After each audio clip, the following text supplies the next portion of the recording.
everyone, I'm Ixalan, and it's time for a draft video. This may actually be going up on Tuesday as sort of a bonus draft video. Normally I only post drafts on Monday and Thursday, but I have a little more free time than normal right now, and I think I'll actually be able to post an extra draft video this week. So there'll be one, there was one yesterday on Monday, there's one today on Tuesday, hopefully, and then one on Thursday. If this goes up on Thursday, it means I didn't have the time to record another one, but yeah.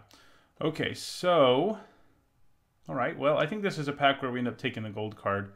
It's just too good of a card not to take. Well, in this pack anyway. There's nothing super exciting in this pack. There's not like a premium removal spell. There's not a really high quality power uncommon. I mean, Cacophedon and Skymarcher Aspirin are both fine. The rares, fine. There's just a lot of fine in this pack. I think Ixalan Seer is the best card by a really wide margin. It's great in the dinosaur decks because it helps you ramp, it helps you fix, and it helps you get stuff back from your graveyard. If we end up not playing it, we're not really giving up a whole lot. You know, just a lot of like medium playables. So we will take the green, white, gold card and see if we can go that route. We might be able to. Oh, I just realized I need to... probably couldn't see that first pack as well as one would like. Yeah, so we took Ixalan here. There wasn't a whole lot else to see in the pack anyway, so a lot of uninteresting but fine cards. Cacophedon was probably just the best card in there. Okay, so now what do we want? Well, probably Jungleborn Pioneer. Well, maybe Moment of Craving. If this were pack one, pick one, I'd probably take the Moment. I think because I already have a green card, I'm going to take the Pioneer. It's not as good as Moment of Craving, but it's not a lot less good. So it's, you know, having this as a tiebreaker is reasonable. They're both really good cards. So yeah, we'll take the Jungleborn Pioneer here. Okay. So there's a mediocre removal spell that I don't really like. You know, I'll run one of. It's just too situational, and it can be really clunky. It is better in this format than it would have been in the last one because there are bigger creatures around, but I don't think I want it. It's probably Exultant Skymarcher or Hardy Veteran. I think the Skymarcher is probably just better. It's a really good common. You know, it's not exciting, certainly, but it's got great stats. And it's a vampire, if that matters for our deck at all. So all 3 drops so far. Here we might take Divine Verdict. Yeah, I mean, what else am I going to take here? I haven't seen any strong signs. This packs in general have been kind of underpowered. I mean, Swaggering Corsairs, fine. Mutiny's fine. I mean, these are good red cards. Maybe red is the most open color. I could see that being the case. I think we take Divine Verdict. I do hate leaving the mana up. It has its downsides, but we'll run it, probably. Okay, now we take Knight of the Stampede, and that's exactly what we want. We want to be getting these Dreadmaws and Knights of the Stampede going. I like getting the Knight before getting the Dreadmaw because the Knights are actually just really good blockers too. In this format, it slows down a lot of the early aggression. We don't actually have any dinosaurs yet, but we'll get them. Okay, so here we could take, like, go into Sailor of Means territory, which is usually, you know, a control deck. But there's a fine playable here in Jadecraft Artisan, so I think I'll just take it in our color that seems to be open enough. White's not looking great, though. Okay, this is a really late Kitesail Corsair. And that interests me. It's a great card. It's a good little attacker early. We could turn into either green-blue or white-blue. Either way, this is by far the best card in the pack. I could just like be safe and take Aggressive Urge, but I think I gotta take this Corsair. See if we see any other signs that blue is open. I mean, there's a good red card here in Fanatical Firebrand. There's also Sun Sentinel and Aggressive Urge, which are both fine. I think I take one of them. I think I'll take the Sentinel. We're pretty low on 2 drops right now. It's definitely an unexciting card, but okay. Here's some dinosaurs. We've got the Frillback, who's fine, and Overgrown Armasaur, who's fine as well. I think I like the Frillback a little better. The Armasaur hasn't impressed me a whole lot in this format. I mean, I would play one probably, but I think we're just going to take the little guy here. Okay, so Sea Legs, River Darter, Swaggering Corsair. I think I take a Sea Legs. Just maybe there's a chance we end up In blue, we've seen a few indicators that maybe blue is open. If anything, it looks like we would turn into green-blue at this point. We'd be pretty happy if we saw some Dreadmaw's wheel, things like that. We already have 2 ramp cards, assuming we do end up in green-white. I mean, Sun Sentinel was around late, but it is, and it's playable, but it's probably the worst white common. White is super deep in commons. There's another one. Here I think we take Dreadmaw. We do really need 2 drops, and these are both serviceable ones, especially Hardy Veteran. But I think I want a Dreadmaw. We want to get into this dinosaur. We've got Knight of the Stampede and Atsakan Seer asking us to play these big guys, and so we're going to. This format isn't... Well, I guess I'll take the rare. This format isn't the like Triple Ixalan where you need like 7 or 8 2-drops. You just need like 4 or 5 now. The format has slowed down enough for that. I guess I'll take a relic. Like, there's a chance we could get some crazy high curve dinosaur that we actually want to run the relic with. That's basically the only time I run it, is if I'm going really crazy. I ran it once when I had Zatalpa, for example, which, we could do that. That'd be fun, right? But I don't think I've ever run it other than that. It's a fine card, but it's not anything exciting. Okay, another Knight of the Stampede. There's also a Dreadmaw that might wheel, and 2 more good 2-drops, but we're going to pass them and take another Knight of the Stampede and go all in on this dinosaur thing here. And now that we have 2 of these, taking like 5, 6-drop dinosaurs is really attractive. Okay, wow. So we've got Polyraptor, which is a cool card, and does get to be a little more appealing in a world where you have 2 Knights of the Stampede. But it's still an 8-mana creature. And again, if we're running a Raz, that would mean we run a Razka Relic. I would probably just take the Polyraptor if this pack didn't also have Crested Herdcaller, and I might still. I'm sort of talking this out. Crested Herdcaller is definitely the better card just because it's easier to cast. It's powerful. It matters more in the early game. But Polyraptor, I mean, it dies to every kill spell and doesn't give you anything, but most other scenarios it copies itself. But still, like, in some ways, if you play a Crested Herdcaller and your opponent has a kill spell, you come out further ahead by a lot than you do with Polyraptor. I think I'm going to have to pass this Polyraptor, you guys. I'm sorry. If this pack didn't have a really good Crested Herdcaller in it, there's nothing else in this pack I would have taken. But we're taking the Herdcaller. Ooh, here we go. I had a pretty good time playing this card. In a draft I didn't record that I 3-0'd Path of Discovery. And it is great with Crested Herdcaller and Jungleborn Pioneer. We have to find some more defensive early drops to make it work, but this thing can just run away with the game for you. And we're going to take it. It's just so awesome that making all your creatures explore is just great. Okay, so we have a Hunt the Weak, which is worth looking at. There's also another 2-drop, which is also worth looking at. Removal-wise, we're not doing great. And I could still see us not ending up in white, honestly. Black seems pretty open. And that's worth thinking about, I think, because the white cards we're giving up aren't that great. I mean, losing our Seer kind of sucks. That's the biggest loss, but all 3 of these black cards are playable. I could just take Hunt the Weak. I could, yeah, I mean, Dinosaur Hunter and Dusk Legion Zealot are both really good 2-drops. Better than Sun Sentinel. I don't know. I feel like holding on to our Seer is probably worth it if we can. So let's take this. Probably cutting like this guy right now. Okay, so we're going to take Hardy Veteran here. We really need the 2-drops. It will help set us up so that we can play Path of Discovery and not die. Another Dreadmaw. There's also another Frillback. I think I'm going to take another Dreadmaw. We have 2 Knights of the Stampede, so... Okay, another 2-drop. I think that's what we take here. In the next pack, we're really going to be wanting Ixali's Diviner because it's like a super good 2-drop that's also a good early blocker. But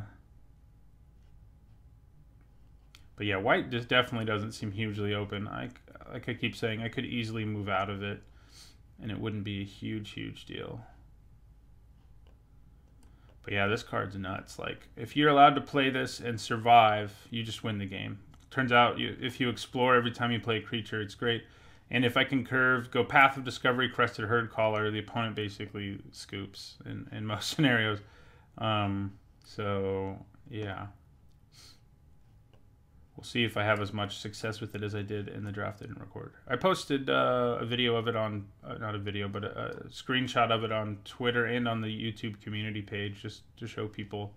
It was a black-green deck too. It was super grindy. I've found that black-green and blue-white are both pretty good at building these like grindy control decks. And that's nice because those two color pairs are completely useless in the last one. So Waternaut's the best card here. Do we want to take a third Dreadmaw or a Plummet for our sideboard? Kind of leaning towards Plummet. I mean, there's Dreadmaws in the next pack too, if we want a third one. And Plummet is a good sideboard card. Okay, another Dreadmaw, but I think we select one of these two drops. Neither of them are especially defensive, but at least they're two drops who can trade with things. Which do I like more? I mean, neither of them. This one has a useful creature type, which could come up, and they're both good attackers. But what does that say? You know. Yeah, I'm gonna take the veteran. Okay, Gleaming Barrier. If we're trying to be a Path of Discovery deck, that might be something we want to slow down our opponents in the early game. It is sort of overperformed. It also helps us fix, which our Seer does too. So we could splash something. I guess if we run up against some kind of weird deck, we could side this in on a splash. So do we want another Frillback or a Naturalize for the sideboard? I think I'm going to go with the Naturalize. Seems like green's really open, so picking up like playable, middle of the road playable green cards isn't going to be hard. White, meanwhile, is not very open. So, we're going to sort of look at this, see if we're actually going to do it. I mean, we could turn into a blue deck. And, I mean, we could also take, like, the Horncrest is pretty solid. It's proven to be better than it looks. Cleansing Ray is a better sideboard card, so I guess I'm going to take it. Because white still, I mean, Snubhorn Sentry is nice, too, if we're trying to be defensive. So, yeah. And I think our deck wants to be. We want to get to the later part of the game more than anything. We do have some more aggressive 2-drops, but yeah. We just want to win with Path of Discovery. We could also just win, by like curving out and stuff like everybody else. Okay. This is an interesting one. Why is it? There we go. So we could take Tashana's Wayfinder, which is a great 3-drop. Siren Lookout's pretty good, if we wanted to end up in blue. Bishop of Rebirth, though, is quite good. It's a problem for the opponent. It is another 5-drop. Pirate's Cutlass, obviously, is also good. I think I'm going to take the Bishop over Tashana's Wayfinder and Pirate's Cutlass. It's pretty good, and we have a lot of stuff they can get back. So, let's take the Bishop. Ooh, okay. I think we want Wild Growth Walker. Once you have Path of Discovery, it gets a lot better. It's also a decent defensive 2-drop, and we're probably going to pick up some more Explorers here. If we could pick up like multiple Walkers or multiple Chupacabras, hello, another Walker. What am I giving up here to take another Walker? Nothing. I mean, Repeating Barrage is great, but we're not in that color. The white cards are all meh. Yeah, so we'll take another one. Will we sort of convert into like a straight up Explore deck? I don't know. Bishop Soldier is a good 2-drop. I think that's just what I take here. Worth noting that making creature tokens is pretty good with Path of Discovery, but we're just not always going to get it. We can't count on that like 100%. So we will take another Bishop Soldier here. I mean, our other options just aren't great. We don't need a Spike-tail Ceratops. We have better top curve dinosaurs than that already. So, what are some things that I would like to cut in an ideal world? Divine Verdict, probably. Probably not going to run the Relic.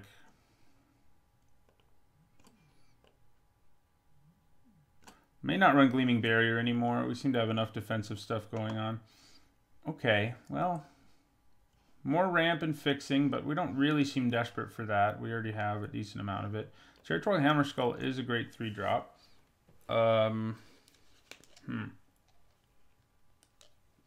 Kinjali's Collar is not bad, but it's not like we have like a million dinosaurs. We just have a few.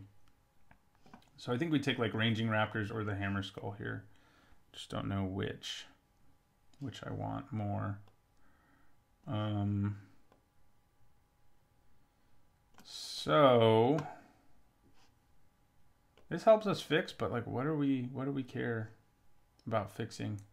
So I think the Hammer Skull might just be better. I mean, it also helps us ramp, I guess. Yeah, never mind. We'll take him. Okay, so another Dreadmaw. Commune. We don't have enough dinosaurs to really get away with communing, I don't think. We have some, but we're not like stacked with them. We really want some like random explore creatures in green, but we're not seeing them. There's a random explore creature in blue. Imperial Lancer gets better in a world where you have Path of Discovery, I guess, but it's still not great. I'll take Queen's Commission here. Yeah, we're not. It doesn't look like we're going to get more exploring going on here. Sadly enough. I think our deck seems solid, though. Wow. Well, blue's pretty open. We could have had a good Sailor of Means deck. Need to draft one of those when I'm recording at some point. It's basically just like a 4-color deck where you take like a million Sailor. Ooh, there's a random Explorer. Yeah, I think I take it. When you have 2 Wild Growth Walkers, it gets to be a little better, and it's a nice little 2-drop. I don't think we need Gleaming Barrier. Having 2-drops who can actually like do damage to things seems worth it, right? White was never very open.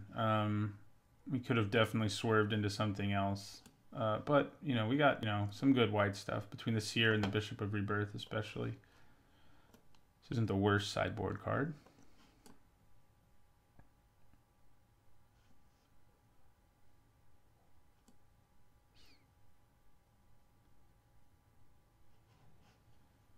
Yeah, we really could have had... we really should have done Sailor of Means here. I mean... every time I open Path of Discovery, especially if it's like a reasonable place to take it, I have a hard time not making a Path of not going for it because it was a card I loved anyway. And I love exploring. I think it's one of the best mechanics in a while. It's sad it's sort of underused in this format. So I love this card when it was revealed. I just like all the value Explore gives you. And I've actually played with it once and heard other people also say that it's very powerful in a lot of situations. And I think, and that situation is one where you're not playing it on turn 4 and getting run over immediately. And I think we have it set up so we won't. We've got some good early 2-drops who can help put pressure on our opponent. And then we can play Path of Discovery and sort of try to hold our opponent off while we just get all this value in. I think we play all 3 of these Dreadmaws, honestly. Between Atsukan Seer, Ranging Raptors, and 2 Knights of the Stampede, 6 mana is basically not 6 mana. So, yeah, I'm liking the look of our deck. We'll see if I can make Path of Discovery work for me. The last time I made a Path of Discovery deck, I didn't get any of the Explore payoffs, and I got those this time. So that should be interesting. If I'd gotten the Chupacabra in this set, I think it's Lurking Chupacabra, I would have splashed that for sure, but we didn't. That's okay, though. But yeah, I don't think we need the Gleaming Barrier. I think this is basically just our deck once we get to deck building. I could look at a few things. We don't have a ton of removal, and that's for sure. So we may actually need to run Divine Verdict. But we definitely want a ton of creatures, and we have that.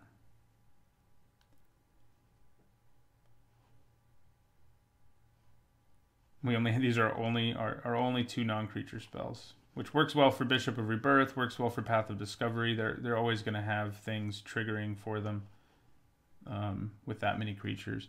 But we might be able to cut one of our 2-drops and put Divine Verdict back in, which I think we might need to do just because having 1 removal spell is a little shaky, and we have a lot of 2-drops. Question is, do I want Snubhorn Sentry? I don't like the card for the most part, but I think in a deck like this one where I'm wanting to get to the late game, I think it's fine. It, turns into a 3/3 late. It blocks well early, blocks a lot of the 2-drops. Of course, it doesn't work well against Menace or Flying or any of that nonsense. So, yeah, I think we bring Divine Verdict back in and we cut one of our mini 2-drops or 1-drop. And it's probably just Sun Sentinel. I think all the rest of these are better. Yeah. Our mostly green deck. Okay, yeah, and we want to run 17 lands. We do have some fixing and a little bit of ramp and stuff, but I think we still need to run 16. And definitely not 12-5. I would go 12 lower, but our Exultant Sky Marcher and Bishop of Rebirth both kind of keep us from being able to do that. So probably want to go 9-8, unfortunately. I wish I didn't need to, but I think that's good. All right, so this is our deck. Green, white, Path of Discovery, hopefully. I'll see you guys in the first match. All right, we're going to the first match. We have a hand. We need a mulligan, a 1-lander. This one's much better. We got a 2-drop, a 3-drop, and maybe a late-game Dreadmaw. Let's see what we have on top of our library. I think I'm going to put it on the bottom. It is a removal spell, but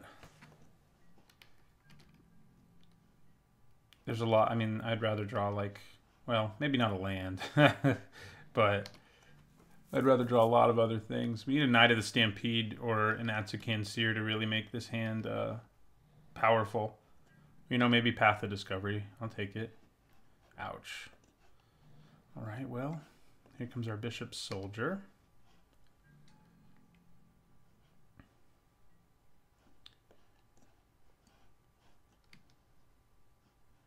Can we stop drawing lands now? I mean, I guess if we get 6 and we know we can play our Dreadmaw, if we get to that point of the game, but I don't want to get there yet. I'd rather draw some spells and then get to the Dreadmaw.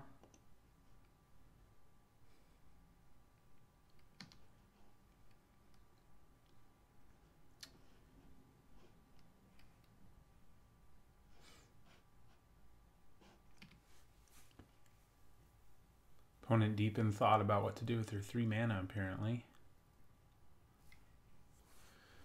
Yep, that's a good thing to do with 3 mana. Starts our clock, although it doesn't race Bishop Soldier very effectively. And we have that going for us. But Bishop Soldier is not going to be able to attack forever, and this is Dreadmaw number 2. We will attack.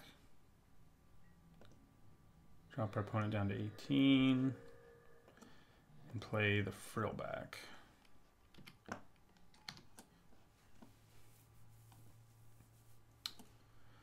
This guy being unblockable, or gal being unblockable forever is not good. But especially in our deck that doesn't have removal. We just have to try to outrace it. We have some removal. Obviously I'm exaggerating, but we don't have much. Lightning Rig Crew. Do they attack again? Yeah, I was gonna say, I don't know that you do. Hey, that's pretty good. I mean, I think I attack with my Frillback. I'm willing to trade it for either of these things. Oh, wait, no. Can't trade for that. Might still be worth. I think I do attack with it just because if the opponent is worried I have a trick, they won't take it, and he's not going to be doing any blocking anyway. So yeah, I think we just get in there with the Frillback. If they block it with their Lightning Rig Crew, they block it with their Lightning Rig Crew, Yeah. Sometimes you can sneak in 4 damage there because they're worried you have a trick or whatever, but we'll play a Flyer. Doesn't look like we're going to get to play Dreadmaws early, but the good news is our opponent didn't have the fastest start, and we'll get them in play, it looks like.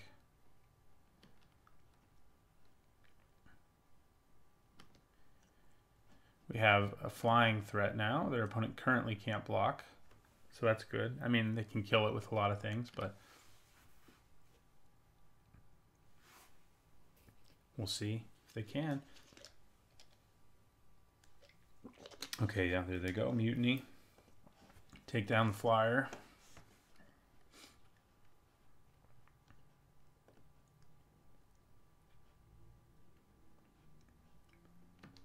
What else do they have for us?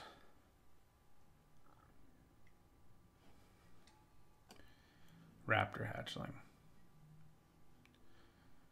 So they can start pinging us now with Lightning Rig Crew. So we're going to be able to play our Dreadmaw next turn. But we're in pretty good shape. I mean, if you would have told me that we weren't going to draw, like... this is the only thing really that we drew, I think. I think we had these in our opening hand. I would have said, well, we're probably going to be in trouble. But it looks like we're not. Lightning Rig Crew is going to start pinging us now, but that's okay. Yeah, we go to 19. I mean, if we go Dreadmaw, and both are allowed to just exist on the board, the opponent's going to have a challenging time.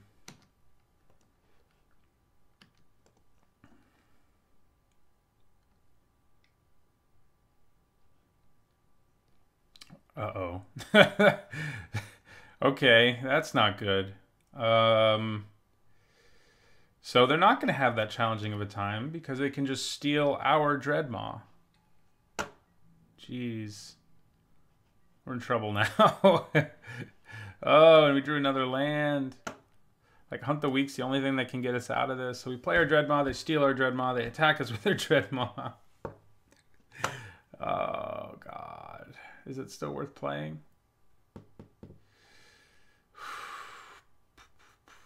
I mean, we're screwed either way, honestly, because they're going to steal creatures. So let's just play our Dreadmaw. We can at least have a big threat. But, yeah, they're just going to steal this and attack us with their own Dreadmaw. And we're just going to take it. It's going to be awesome.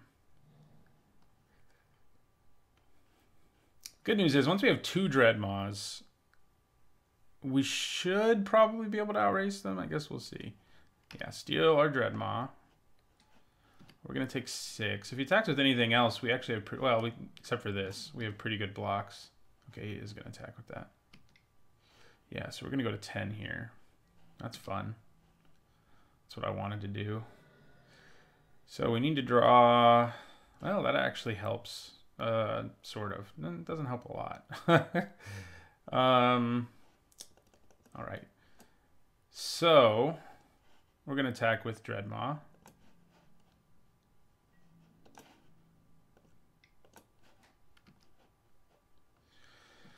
I think we just slam our other Dreadmaw here. So we could play Jungleborn Pioneer, because he's going to take my Dreadmaw that's untapped. Are we dead if we don't play Jungleborn Pioneer, actually? I think we might be. Because he's going to drop us to 9, and it can basically drop us to 8 right away. And then attack with both of these again. He's going to take my untapped Dreadmaw. I'm going to have to block. And then these can also attack. But I'll still have 2 blockers. And one of them will gain me life. So I think we're actually okay to just play the other Dreadmaw here and hope that that's enough of a problem for our opponent. But yeah, Captivating Crew is brutal. So go to 9.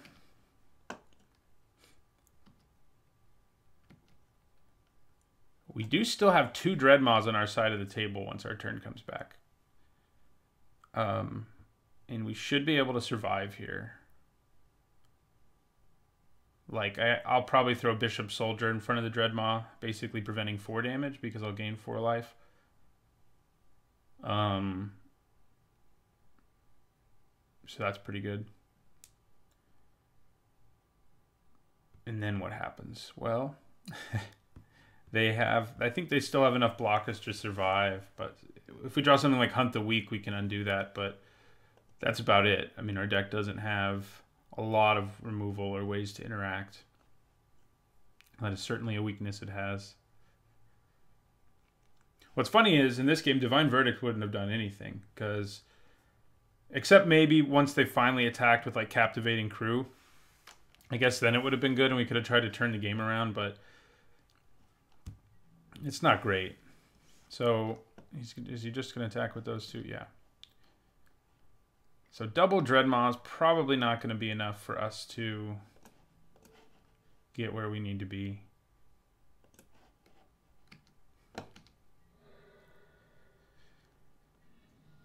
we go to 5. We get our Dreadmaw back. Ouch. Another land. Yeah, I think we're dead now. Thanks to our own Dreadmaws. Stupid Captivating Crew. Breaking my heart. We'll attack anyway. I don't think I've ever actually... I've drafted these and I've never had it stick around on the battlefield. And, yeah, so... But yeah, they're just... They're going to win. They get a dinosaur out of the deal. Drop them to 5. I play a Jungleborn Pioneer. What we have to hope is that our opponent just screws up, basically. It's the only way we can win, is if that happens. And I don't see that as very likely. Like, they would have to...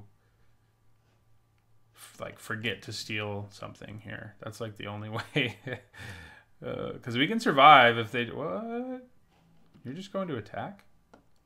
You must have the double strike. Buccaneers Bravado is my guess. Yeah, that's what they have. Because that will kill me. Lightning Strike would do it too. Yeah, Buccaneers Bravado. Yep. All right, so we take the 6 that kills us. Gotta hope our opponent doesn't draw their bomb in Captivating Crew, because, like I was saying, I don't think I've ever really seen one stick that long, because normally people can kill them, but we can't. Hunt the Weak is the only out we had there, basically. Didn't see a reason to bring in Naturalize or Plummet. Gleaming Barrier. No, not so much. Yeah. All right. My Dreadmaws, man, they turned against me. If I can just get a nice curve where I go like...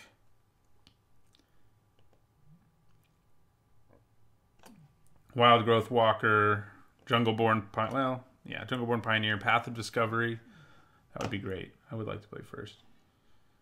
I think this is a keep thanks to Ranging Raptors in large part, because it can help us find our white.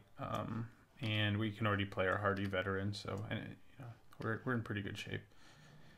All things considered. We also have our Knight of the Stampede and Atsukan Seer this time around, which will be nice.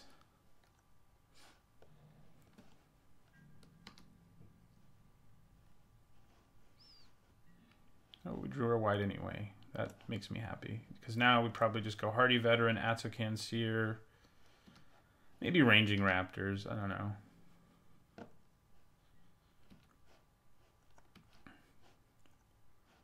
We don't have our Dreadmaws this time, of course. This would be a draw where if we get one, it becomes pretty explosive.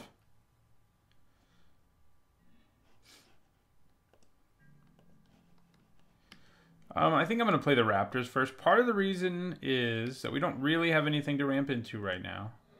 Yeah, it could enable us to play Knight of the Stampede and Snubhorn Sentry next turn, but...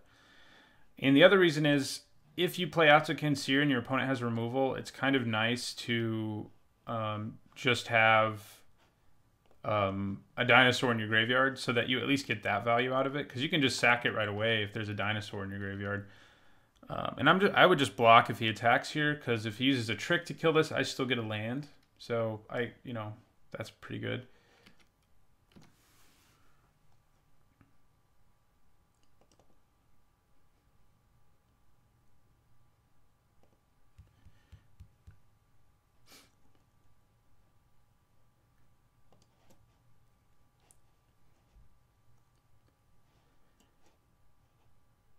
The Sentry obviously is a pretty good blocker right now. I mean, that's what it does a lot in the early game. It has its downsides because of the fact that you don't have... there's so many evasive creatures in this format, but Water Knot is more of a problem. Because now we don't get that land. You're going to attack us for 2, I'm guessing. Let's draw Dreadmaw. Dreadmaw. Ooh. Hello. Well, we're not feeling enough pressure right now that I don't want to play Path of Discovery. By the way, maybe we do want Naturalize. Because we can play Path of Discovery and the next turn play Atsakan Seer and Snubhorn Sentry and get to explore twice, and they may both get bigger. Yeah, I think we just go for it. Not enough pressure on us to say we can't play Path of Discovery right now. Let's see if we can turn it into a win now. I haven't ever lost when I've cast it, so we'll see. We'll see if I do this time. It's possible. I mean, our opponent's deck is pretty good, but there's just so much value to be gained. Corsair, okay. All right, so what's going to be better here? Stampede Sentry, Knight of the Stampede and the Sentry. Let's just play the Sentry first. We'll explore. Draw land. I think we play the Knight because it can block better. Even if it doesn't hit what we want it to hit here when it explores. Ooh, yeah, put him on top. All right, see, now he's a 3/5. This is a 3/3 now. We just hit the City's Blessing. We're in good shape now. We don't currently have anything to get back with our Bishop of Rebirth, but like if he attacks here, I just block with Snubhorn Sentry because I know I have Bishop of Rebirth on top of my library. So what is going to be a 1-for-1 trade for a card becomes a lot better for us. There are definitely matches, you know, just talking about Path of Discovery, where you just can't tap out on turn 4. Like if your opponent curves out Black-Red Pirates and, you know, they could play a Direfleet Neckbreaker on turn 4 and you have like one blocker. You can't really play it. Same if you're playing like a red-white aggro deck that has like Territorial Hammer Skulls and stuff. You just can't play it sometimes. But when the opponent has a more mid-rangey deck, you really find a way to play Path of Discovery without too much effort. Okay, so probably tricks are going to happen, but like I said, I think I feel fine about offering up that block. I think we just let the other thing get through. He's probably got a trick, but okay, maybe not.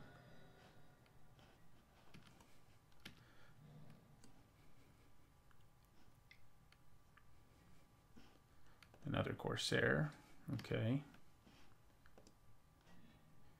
Bishop of Rebirth.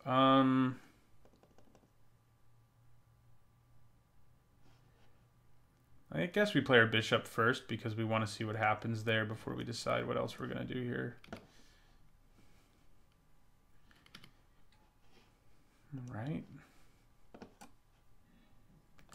Divine Verdict. Yeah, I think we're happy to draw that. We could use the removal. It does suck that our opponent knows we have it, but having it is really great against that pirate trick.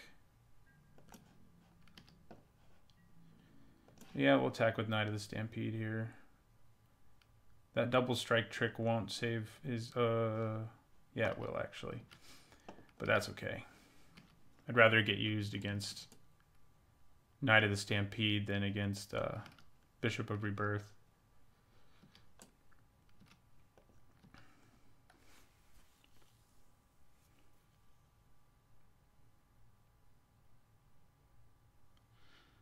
So we've seen the one Water Knot. Haven't seen any other artifacts or enchantments, though. But a blue-red deck might have Sea-Red or Curious Obsession as well. I'm talking about that because I'll bring in Naturalize if I think there's two different targets for it instead of just one.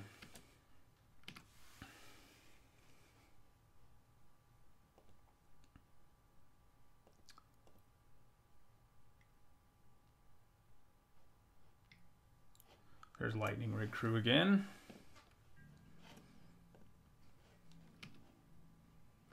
No attacks, I like it. So we draw our Divine Verdict. So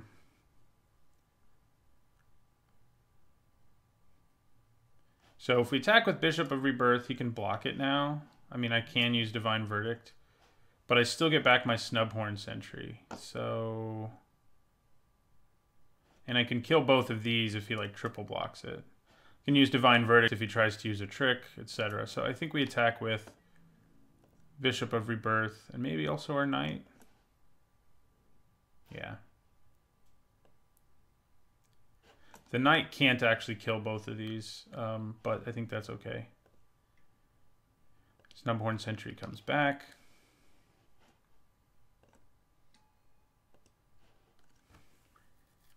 I could definitely chain together like Atsakan Seer and other things. Oh, another Knight of the Stampede. Yeah, I mean, I think we want all the creatures we can get because... And we know it's going to be on top for our Seer too, because those are all going to trigger more Explore. So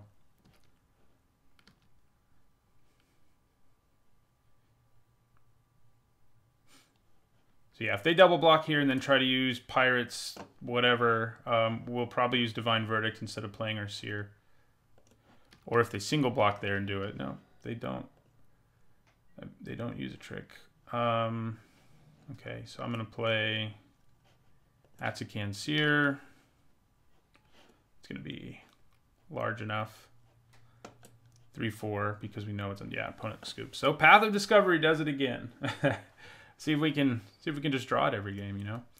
So I didn't see enough of a reason to bring in Naturalize, I don't think. Waternaut's annoying, but you know, if I'd seen like a Relic or Captain's Hook or something, then I would definitely bring it in. What we really want to do is Wild Growth Walker into Path of Discovery. Then I don't know how people will beat us. Apart from Naturalize, you know, or something to blow up our path. All right, we definitely have a good hand here. We have the turn 1 Snubhorn Sentry to stave our opponent off. We don't have anything else to do until turn 3, but then we have Ranging Raptors or Jungleborn Pioneer. Whichever one looks more effective on the board is what we'll do. We also have Hunt the Weak, which is like our only removal spell. Hey, we have a 2-drop now, too. So we're going to go 1, 2, 3 right now. And if we're lucky, we could go 1, 2, 3, 4. Well, we definitely can cast Hunt the Weak. We don't have anything great with it, although this would be a 3/5 with Hunt the Weak on our turn, so that's pretty good. Yeah, so our Sentry can just block that all day, obviously. Hardy Veteran. Yeah, so it's pretty good, actually, with Hunt the Weak, especially for a 2-drop. There's not a lot of 2-drops who become 3/5s when you Hunt the Weak. Ranging Raptors might be a little better because it helps us find a land, but we're not exactly, you know, we're not trying to fix or anything here. Okay. There's our other removal spell. We got them both. We will attack with Hardy Veteran. Opponent takes it. I think playing Jungleborn Pioneer here is better. It helps us get a little closer to Ascending for one thing. And for another thing, both the token and the Pioneer can attack. Well, the same can be said of Ranging Raptors, actually. Let's play the Raptors. It's better with Hunt the Weak, too, than the Pioneer is. So the Pioneer can definitely like just get us to make this a 3/3. We're almost there, actually. So yeah, that's rough for our opponent. Ooh. Okay, so I think we Hunt the Weak one of these guys, search up a land so we can play our Herd Caller.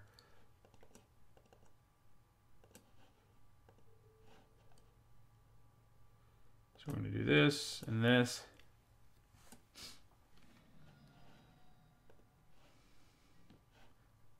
And that will get us to the City's Blessing next turn.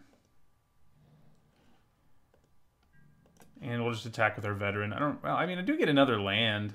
Is it worth that? It's probably worth that, honestly. Kill both the Shipwreck Looters and get more lands. Nah, no, it's not. Changed my mind. Since he's a 3/4 especially now, doesn't seem worth it. Yeah, so we're at 3, 4, 5, 6, 7, 8. Yeah, so playing either Herd Caller or Pioneer gets us the City's Blessing. The opponent is mana screwed, and that is not a good time for that. So we're going to play Herd Caller, City's Blessing. Here we come. And attack with everything. That may just be scoop time. looking like it is. Yeah, they're sending me a message first. That's surprising. Usually when people get mana screwed, they're not so polite. So thank you, sir. So, all right, we won our first match. Let's see if we can do the same in the next two. All right, so I managed to not actually record the first game of this second match while I was playing it. I do that from time to time, but the first game of the second match, I mean. The second game was recorded, so you'll actually see me play that one. But the first game was not. The remaining games were.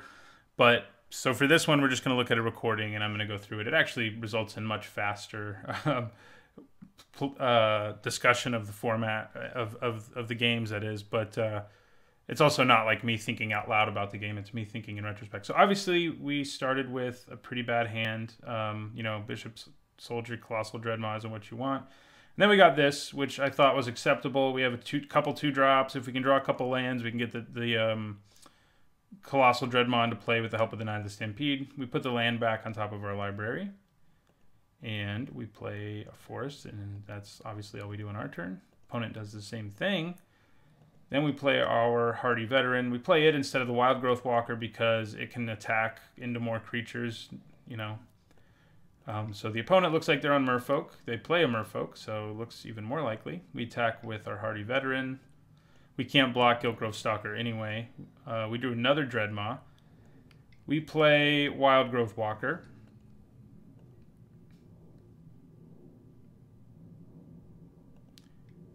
They play Jade Bearer, pump up their Giltgrove Stalker, put Curious Obsession on it, and that's when we know we're in a little bit of trouble. Our deck doesn't have a ton of removal. We have kind of a clunky hand, and they're going to be drawing an extra card every turn because we just can't block the guy. So they bash in with it. We go to 16. They draw their extra card. We draw land, which is good. It means we can play Knight of the Stampede. We attack with both our creatures because neither of them can block Giltgrove Stalker anyway. We play Knight of the Stampede, who also can't block Giltgrove Stalker, so it doesn't.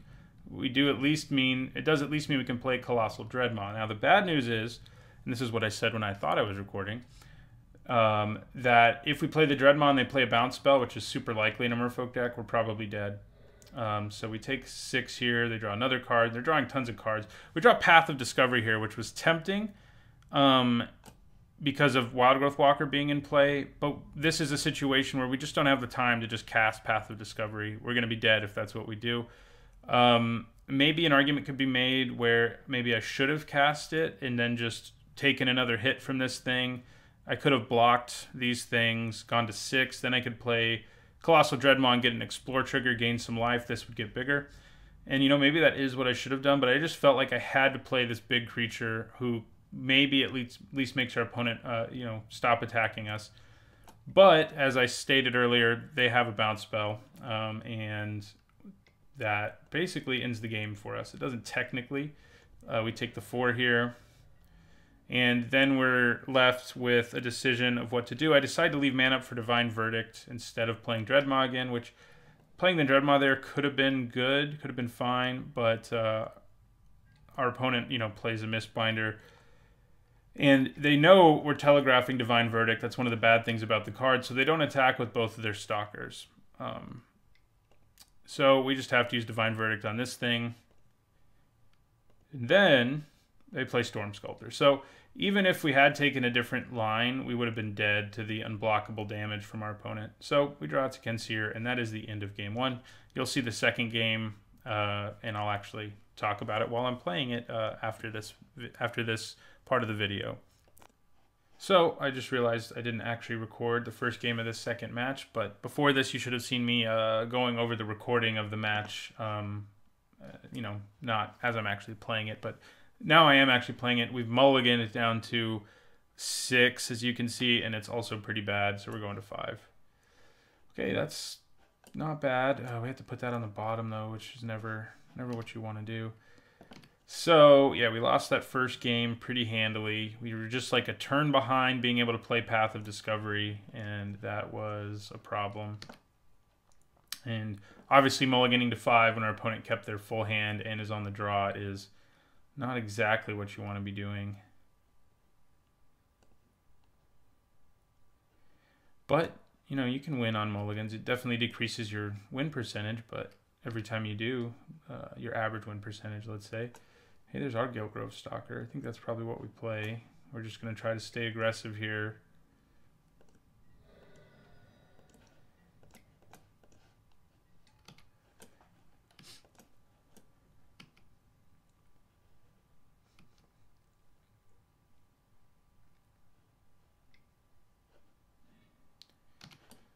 Yeah, Silver Gill Adept draws them a card. Jade Bearer. Jade Bearer is not a card I love, but our opponent has used it pretty effectively here. Okay, land. That does mean we're getting close to Knight of the Stampede territory. We're just going to go aggressive 2 here. All right. We can play our Snubhorn Sentry at least. Can't block this, but he can block both of these guys. Opponent still has 6 cards in their hand. That's really what beat us in the last game, is all the cards our opponent drew off of Curious Obsession. That card's nuts.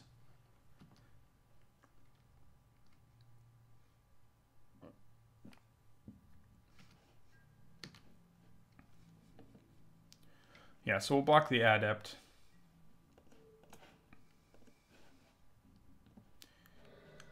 Go to 13. Do I want to hit a land? Is that what I want to do? Probably.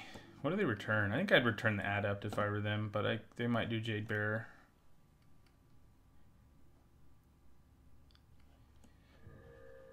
No, it's not a land.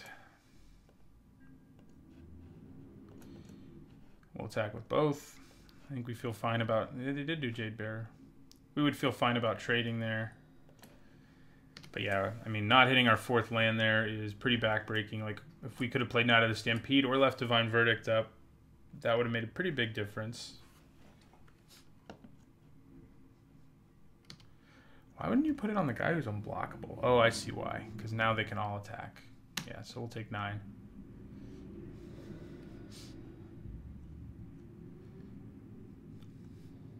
Putting it there results in 3 more damage as opposed to 1. Oh, Deadeye Rig Hauler. Yeah, we're dead.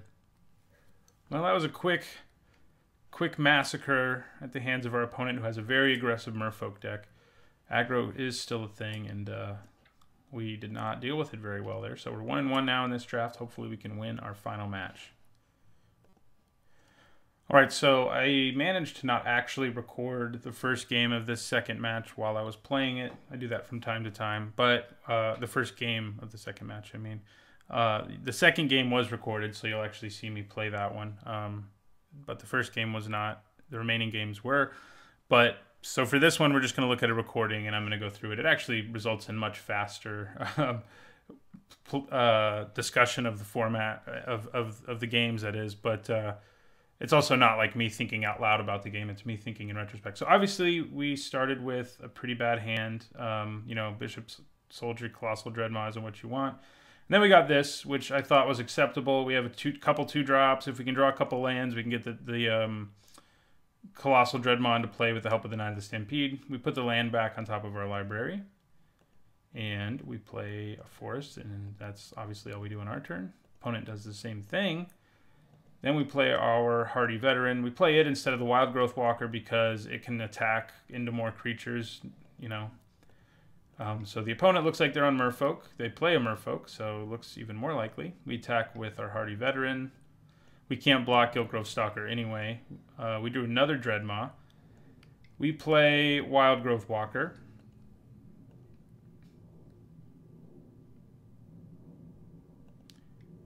They play Jade Bearer, pump up their Giltgrove Stalker, put Curious Obsession on it, and that's when we know we're in a little bit of trouble. Our deck doesn't have a ton of removal. We have kind of a clunky hand, and they're going to be drawing an extra card every turn because we just can't block the guy.